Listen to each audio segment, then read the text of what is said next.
program sponsored by Diago Finance. ಉದ್ಯೋಗ ಬದಲಿಸಿದಾಗ PF ಹಣ ವರ್ಗಾವಣೆ ಈಗ ಮತ್ತಷ್ಟು ಸುಲಭ.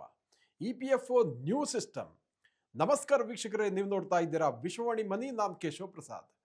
ವೀಕ್ಷಕರೇ, ಇಪಿಎಫ್ಒ ತನ್ನ ಸದಸ್ಯರ ಪೋರ್ಟಲ್ ಅನ್ನು ನವೀಕರಣ ಮಾಡಿದ್ದು ಉದ್ಯೋಗಿಗಳು ತಮ್ಮ ಜಾಬ್ ಅನ್ನ ಬದಲಾಯಿಸಿದ ನಂತರ ತಮ್ಮ ಹಳೆಯ ಪಿ ಎಫ್ ಖಾತೆ ಹಣೆಯನ್ನ ಹೊಸ ಪಿ ಎಫ್ ಖಾತೆಗೆ ವರ್ಗಾಯಿಸಲು ಎರಡು ಸುಲಭ ಮಾರ್ಗಗಳನ್ನು ಪರಿಚಯ ಮಾಡಿಕೊಟ್ಟಿದೆ. ಹಾಗಾದ್ರೆ ಅದು ಹೇಗೆ ಅನ್ನೋದರ ಕಂಪ್ಲೀಟ್ ವಿವರಗಳನ್ನು ಈಗ ನೋಡೋಣ. ಈ ಹೊಸ ವ್ಯವಸ್ಥೆಯ ಗುರಿ ಏನಪ್ಪ ಅಂತಂದರೆ, ಪಿ ಎಫ್ ಹಣ ವರ್ಗಾವಣೆ ಪ್ರಕ್ರಿಯೆಯನ್ನು ಸರಳಗೊಳಿಸುವಂಥದ್ದು, ಕಾಗದ ಪತ್ರಗಳ ಕೆಲಸಗಳನ್ನು ಕಡಿಮೆ ಮಾಡೋದು ಮತ್ತು ಉದ್ಯೋಗಿಗಳು ಯಾವುದೇ ವಿಳಂಬವಿಲ್ಲದೆ ತಮ್ಮ ನಿವೃತ್ತಿಯ ಉಳಿತಾಯವನ್ನು ಒಂದೇ ಕಡೆ ಸೇರಿಸಲಿಕ್ಕೆ ಸಹಾಯ ಮಾಡೋದಾಗಿದೆ. ಇಪಿಎಫ್ಒ ಪೋರ್ಟಲ್ನಲ್ಲಿ ಇತ್ತೀಚೆಗೆ ನಡೆದ ಡೇಟಾ ಬೇಸ್ ಏಕೀಕರಣ ಮತ್ತು ಸಾಫ್ಟ್ವೇರ್ ಅಪ್ಗ್ರೇಡ್ನಿಂದಾಗಿ ಸುಮಾರು 2 ವಾರಗಳ ಕಾಲ ಸೇವೆಯಲ್ಲಿ ವ್ಯತ್ಯಯ ಉಂಟಾಗಿತ್ತು. ಅನೇಕ ಮಂದಿ ಸ್ವಲ್ಪ ತೊಂದರೆ ಆಗಿತ್ತು. ಆದರೆ ಅದರ ಉದಾಹರಣೆ, ಅದರ ಪ್ರಯೋಜನ ಏನು ಅನ್ನುವಂಥದ್ದು ನೆಕ್ಸ್ಟ್ ಗೊತ್ತಾಗುತ್ತೆ. ಈಗ ಅದು ಮತ್ತೆ ಪುನರಾರಂಭವಾಗ್ತಾ ಇದೆ. ಇಪಿಎಫ್ಒ ವೆಬ್ಸೈಟ್ನಲ್ಲಿ ತಿಳಿಸಿರುವ ಹಾಗೆ ಪಿ ಎಫ್ ಕ್ಲೇಮ್ಗಳು ಮತ್ತು ಇತರ ಸೇವಾ ಮನವಿಗಳಲ್ಲಿ ಸದ್ಯಕ್ಕೆ ಸ್ವಲ್ಪ ವಿಳಂಬ ಆಗ್ಬೋದು, ಅದು ಸರಿ ಹೋಗುತ್ತೆ. ಪಿ ಎಫ್ ಹಣವನ್ನು ಹಾಗಾದರೆ ವರ್ಗಾವಣೆ ಮಾಡೋದು ಹೇಗೆ? ಜಾಬ್ ಚೇಂಜ್ ಮಾಡಿದಾಗ ಸಂಬಳ ಪಡೆಯುವ ಉದ್ಯೋಗಿಗಳು ಮೊದಲು ಏನು ಮಾಡಬೇಕು, ತಮ್ಮ ಯೂನಿವರ್ಸಲ್ ಅಕೌಂಟ್ ನಂಬರ್ ಅಥವಾ UAN ನಂಬರ್ ಬಳಸಿ EPFO ಸದಸ್ಯರ ವೆಬ್ ಪೋರ್ಟಲ್ಗೆ ಲಾಗಿನ್ ಆಗಬೇಕು. ಬಳಿಕ ಈ ಒಂದು 2 ವಿಧಾನಗಳಲ್ಲಿ ಒಂದನ್ನು ಆಯ್ಕೆ ಮಾಡಬಹುದು. ಈಗ ಏನು ಮಾಡಬೇಕು, request for transfer of account ಸೆಕ್ಷನ್ನ ಮೂಲಕ ನಾವು ಈ ಕೆಲಸವನ್ನು ಮಾಡಬಹುದು. EPFO ಪೋರ್ಟಲ್ನ ಆನ್ಲೈನ್ ಸರ್ವಿಸ್ ಟ್ಯಾಬ್ ಅಡಿಯಲ್ಲಿ ಇದು ಸಿಗುತ್ತೆ. ಇದರ ಮೂಲಕ ಸುಲಭವಾಗಿ ನೀವು ಹಳೆ ಖಾತೆಯಿಂದ ಹೊಸ ಖಾತೆಗೆ ವರ್ಗಾವಣೆ ಪ್ರಕ್ರಿಯೆಯನ್ನು ಬಹಳ ಈಸಿಯಾಗಿ ಮಾಡಬಹುದು. ಇದು ಮೆಂಬರ್ ಸರ್ವಿಸ್ ಹಿಸ್ಟ್ರಿ ವಿಭಾಗದ ಮೂಲಕ EPFO 3.0 ಅಡಿಯಲ್ಲಿ ಸದಸ್ಯರು ತಮ್ಮ ಹಿಂದಿನ ಮತ್ತು ಈ ಹಾಲಿ ಉದ್ಯೋಗದ ಜಾಬ್ನ ವಿವರಗಳನ್ನು ಈ ಟ್ಯಾಬ್ನಲ್ಲಿ ನೋಡಬಹುದು.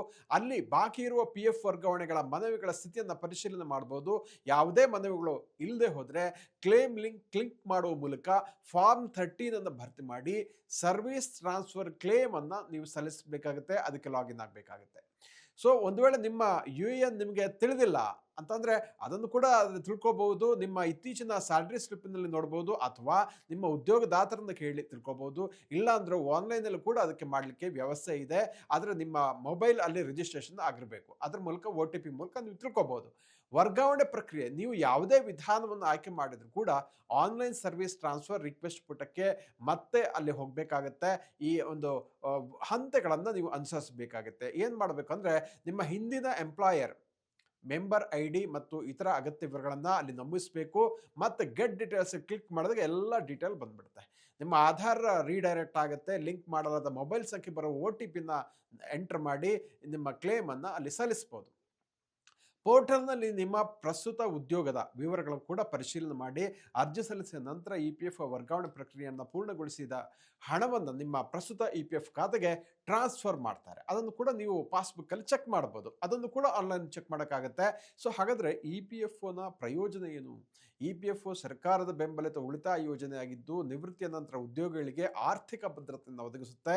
ಇದರಲ್ಲಿ ಉದ್ಯೋಗಿ ಮತ್ತು ಉದ್ಯೋಗದಾತ ಇಬ್ಬರದ್ದು ಕೂಡ ಕಾಂಟ್ರಿಬ್ಯೂಷನ್ ಇರುತ್ತೆ. ಬೇಸಿಕ್ ಪೇನಲ್ಲಿ 12% ಹಣವನ್ನು ಜಮೆ ಮಾಡ್ತಾರೆ. 2026 EPFO ಚೌಕಟ್ಟಿನ ಪ್ರಕಾರ ಈ ಕೊಡುಗೆಯು ತಲಾ ₹1,800 ಸೀಮಿತವಾಗಿದೆ. ಅಂದರೆ ಸ್ವಯಂ ಪ್ರೇರಿತವಾಗಿ ಹೆಚ್ಚಿನ ಹಣವನ್ನು ಕೂಡ ಜಮೆ ಮಾಡಲಿಕ್ಕೆ ಅವಕಾಶ ಇದೆ. 2025-26ನೇ ಹಣಕಾಸು ವರ್ಷಕ್ಕೆ EPFO ಬಡ್ಡಿ ದರ ವರ್ಷಕ್ಕೆ 8.25 ಅಂದರೆ 8.25% ಇದೆ. ಒಳ್ಳೆ ಬಡ್ಡಿ ದರ ಇದೆ. PF ವರ್ಗಾವಣೆಯ ಮಹತ್ವವನ್ನು ನೋಡಿದ್ರೆ, PF ಹಣವನ್ನು ಒಂದೆಡೆ ಕ್ರೋಢೀಕರಿಸುವುದರಿಂದ ತುರ್ತು ಅಗತ್ಯಗಳಿಗೆ ಹೆಚ್ಚಿನ ಹಣ ಸಿಗುತ್ತೆ. ಈಗ ನಾವು ಬಹಳ ಕಡೆ ಕೆಲಸ ಮಾಡಿರ್ಬೋದು, ಎಲ್ಲ ಒಂದೇ ಕಡೆ ಇದಾಗಿದ್ರೆ ಸೆಟ್ಲ್ ಆಗಲಿಕ್ಕೆ ಈಸಿ ಆಗುತ್ತೆ. ಫೈನಲ್ ಸೆಟಲ್ಮೆಂಟ್ ಮೇಲೆ TDS ಕಡಿತವನ್ನು ಕೂಡ ತಪ್ಪಿಸಲಿಕ್ಕೆ ಅನುಕೂಲ ಆಗುತ್ತೆ. ಪೆನ್ಷನ್ ಪಡೀಲಿಕ್ಕೆ ಅರ್ಹತೆ ಕೂಡ ಜಾಸ್ತಿ ಆಗುತ್ತೆ. 10 ವರ್ಷಗಳ ಸೇವಾವಧಿ ಇರಬೇಕಾಗುತ್ತೆ. ಉತ್ತಮ ವಿಮೆ ರಕ್ಷಣೆ ಸಿಗುತ್ತೆ. 7 ಲಕ್ಷವರೆಗೆ ಇನ್ಶೂರೆನ್ಸ್ ಕವರೇಜ್ ಕೂಡ ಸಿಗುತ್ತೆ. ಈ ರೀತಿಯಾಗಿ ಅನೇಕ ಅನುಕೂಲಗಳು EPFO ಖಾತೆದಾರರಿಗೆ ಇರುತ್ತೆ. ವೀಕ್ಷಕರಿಂಥ ಮತ್ತಷ್ಟು ವಿಡಿಯೋಗಳಿಗೆ ವಿಶ್ವವಾಣಿ ಮನಿ ವೀಕ್ಷಿಸಿ ಮತ್ತು ಸಬ್ಸ್ಕ್ರೈಬ್ ಮಾಡಿ.